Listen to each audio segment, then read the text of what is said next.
শুনলাম আপনারা নাকি সুদ খান। না মামা মিতা খাই না, আমনে মামু খা।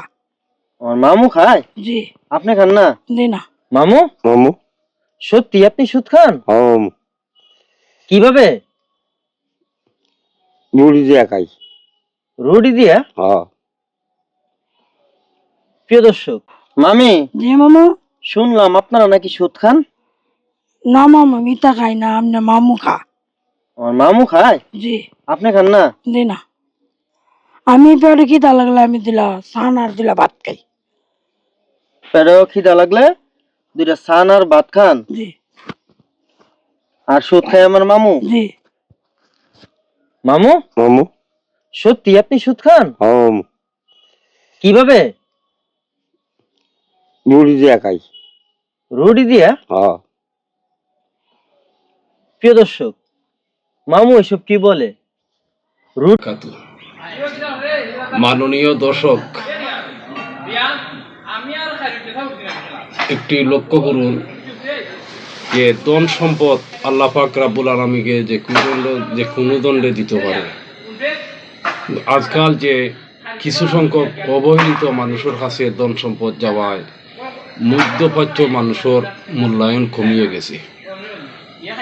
তা বটে, দেখেন আপনারা জাস্টিফাই করে দেখেন, এরারে আল্লাহ সঠিক রাস্তায় চলার তৌফিক দান করতা। এটাই আমি সবসময় দোয়া করি, কারণ ধন সম্পদ যে কোনো ধরনের হইতে পারে, মুসিডুকলারও আছে ধন সম্পদ, কিন্তু আমি আচরণ না থাকতে পারে, কিন্তু নীতি আচরণগুলো সবারই আল্লাহ দেয় নাই। এটাই আমার বক্তব্য শেষ। আমি আর কি বলবো? বিবেক বিবেচনা হইল কি সর্বোচ্চ আদালত এই বিবেকটাও মানুষের কাছ থেকে এই টাকা পয়সায় উঠাইয়া নিয়ে গেছে। এই আমার বক্তব্য শেষ করলাম।